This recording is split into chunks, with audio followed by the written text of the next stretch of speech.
जय जय श्री हरि। वैशाख मास महात्म अध्याय 6। इस अध्याय में हम पढ़ेंगे भगवत कथा के श्रवण और कीर्तन का महत्व तथा वैशाख मास के धर्मों के अनुष्ठान से राजा पुरुयशा का संकट से उद्धार। श्रुतदेव बोले, मेष राशि में सूर्य के स्थित रहने पर जो वैशाख मास में प्रातःकाल स्नान करता है और भगवान विष्णु की पूजा करके उस कथा को सुनता है, वह सब पापों से मुक्त हो भगवान विष्णु के परम धाम की ओर प्राप्त होता है।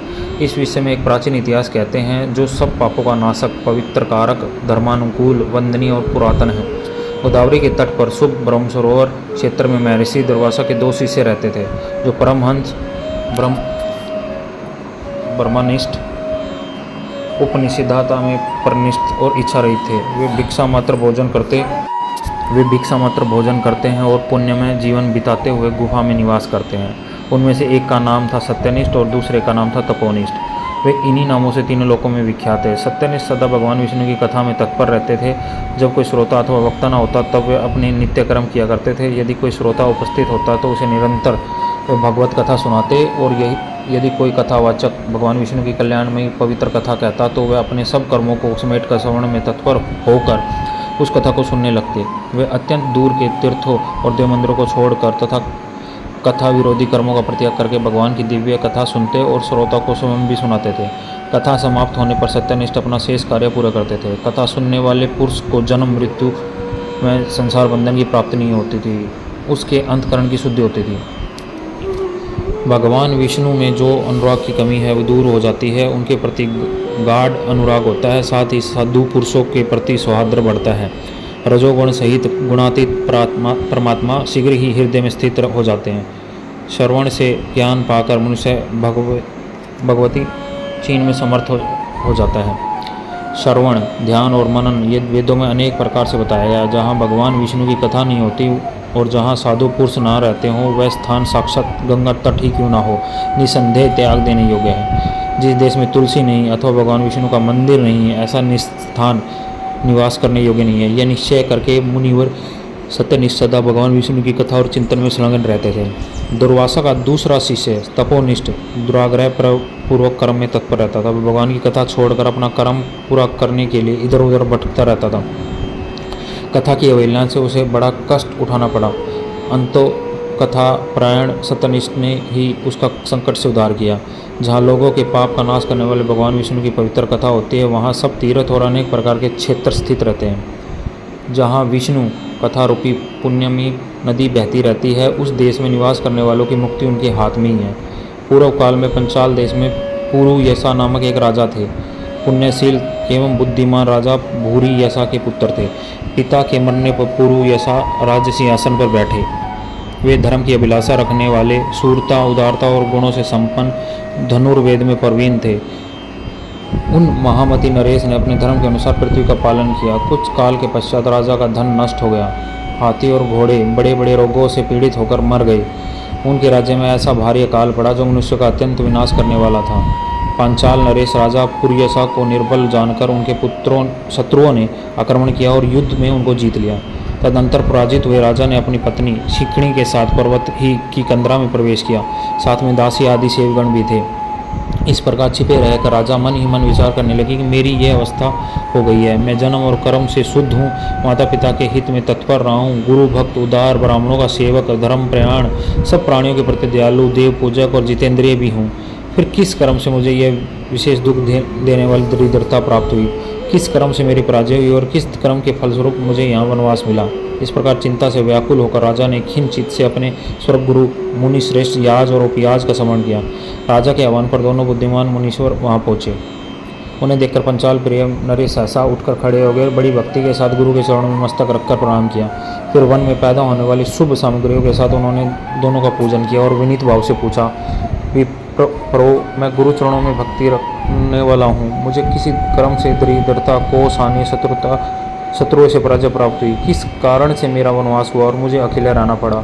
मेरा ना कोई पुत्र है, ना कोई भाई, ना कोई हितकारी मित्र। मेरे द्वारा सुरक्षित राज्य में ये बड़ा भारी अकाल कैसे पड़ गया? ये सब बातें विस्तार पूर्वक मुझे बताइए। राजा के इस प्रकार पूछने से वे दोनों मुनिश्रेष्ठ कुछ ध्यानमग्न हो इस प्रकार बोले, राजन, तुम पहले 10 जन्मों तक महापापी व्याध रहे हो। तुम सब लोगों के प्रति क्रूर और हिंसापरायण थे। तुमने कभी लेस मात्र भी धर्म का अनुष्ठान नहीं किया। इंद्रिय संयम तथा मनोनिग्रह का तुम में सर्वथा अभाव था। तुम्हारी जीवा किसी प्रकार भगवान विष्णु के नाम नहीं लेती थी। तुम चित्त गोविंद के चरणारविंदों का चिंतन भी नहीं करते थे। तुमने कभी मस्तक नवाकर परमात्मा को प्रणाम नहीं किया। इस प्रकार दुरात्मा व्याध का जीवन व्यतीत करते हुए तुम्हारे 9 जन्म पूरे हो गए। 10वां जन्म प्राप्त होने पर तुम सहा पर्वत पर पुनः व्याध हुए। वहाँ सब लोगों के प्रति क्रूरता करना ही तुम्हारा स्वभाव था। तुम मनुष्य के लिए यम के समान थे, दयाहीन, शस्त्रजीवी और हिंसापरायण थे। अपनी स्त्री के साथ रहते हुए राह चलने वाले पथिकों को तुम बड़ा कष्ट दिया करते थे और भारी झूठ सट भी थे। इस प्रकार अपने हित को ना जानते हुए तुमने बहुत से व्यतीत किए। जिनके छोटे छोटे बच्चे हैं, ऐसे मृगों और पक्षियों के वध करने के कारण तुम दयाहीन दुर्भिद हो। इस जन्म में कोई पुत्र नहीं प्राप्त हुआ। तुमने सबके साथ विश्वासघात किया है, इसलिए तुम्हारे कोई सहोदर भाई नहीं हुआ। मार्ग में सबको पीड़ा देते रहे, इसलिए इस जन्म में तुम मित्र रहित हो। साधु पुरुषों के तिरस्कार से शत्रुओं द्वारा तुम्हारी पराजय हुई। कभी दान न देने के दोष से तुम्हारे घर में दरिद्रता प्राप्त हुई। तुमने दूसरों को सदा उद्वेग में डाला, इसलिए तुम्हें दुस्साहस वनवास मिला। सबके अप्रिय होने के कारण तुम्हें ऐसा दुख मिला। तुम्हारे क्रूर कर्मों के फल से ही इस जन्म में मिला हुआ राज्य भी छीन गया। वैशाख मास की गर्मियों में तुमने स्वार्थवश एक दिन एक ऋषि को दूर से तालाब बता दिया था। हवा के लिए पलाश का एक सूखा पत्ता दे दिया था। बस जीवन में एक ही पुण्य के कारण तुम्हारा यह जन्म परम पवित्र राजवंश में हुआ। अब यदि तुम सुख, राज्य, धन्यादि संपत्ति, स्वर्ग और मोक्ष चाहते हो और सायुज्य और श्री हरि के पद की अभिलाषा रखते हो तो वैशाख मास के धर्मों का पालन करो। इससे सब प्रकार के सुख पाओगे। इस समय वैशाख मास चल रहा है। आज अक्षय तृतीया है। आज तुम विधि पूर्वक स्नान और भगवान लक्ष्मीपति की पूजा करो। यदि अपने समान ही गुणवान पुत्रों की अभिलाषा करते हो तो सब प्राणियों के हित के लिए प्याऊ लगाओ। इस पवित्र वैशाख मास में भगवान मधुसूदन की प्रसन्नता के लिए यदि तुम निष्काम भाव से धर्मों का अनुष्ठान करोगे तो अंतकरण शुद्ध होने पर तुम्हें भगवान विष्णु का प्रत्यक्ष दर्शन होगा। यो कहकर राजा की अनुमति ले उनके दोनों ब्राह्मण पुरोहित याज और उपयाज जैसे आए थे वैसे ही चले गए।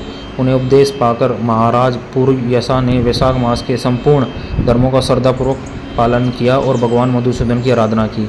इससे उनका प्रभाव बढ़ गया और बंधु बांधव उनसे आकर मिल गए। तत्पश्चात मरने से बची हुई सेना को साथ लेकर बंधुओं सहित पंचाल नगरी के समीप आए।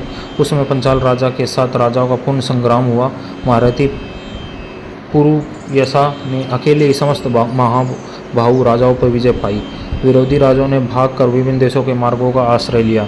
विजयी पंचाल राज ने भागे हुए राजाओं को कोस, 10 करोड़ घोड़े, 3 करोड़ हाथी, 1 अरब रथ, 10,000 ऊँट, 3 लाख खच्चरों को अपने अधिकार में करके अपनी पुरी में पहुंचा दिया। वैशाख धर्म के माध्यम से सब राजा भगन मनोरथ हो पुरयसा को कर देने वाले हो गए और पंचाल देश में अनुपम सुकाल आ गया।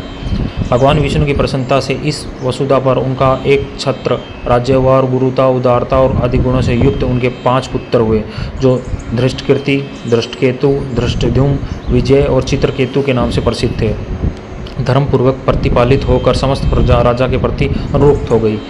इससे उसी क्षण उन्हें वैशाख मास के प्रभाव का निश्चय हो गया।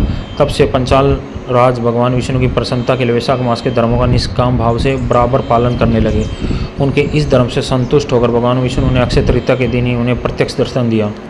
जय जय श्री हरि, जय भगवान विष्णु की। ओम नमो भगवते वासुदेवाय नमः। भगवान विष्णु की कृपा आप पर बनी रहे। ऐसे हमारा 6वां अध्याय समाप्त होता है। वैशाख मास महात्म का 7वां अध्याय मैं कल डालूँगा। जय जय श्री हरि। भगवान विष्णु की कृपा आप पर बनी रहे।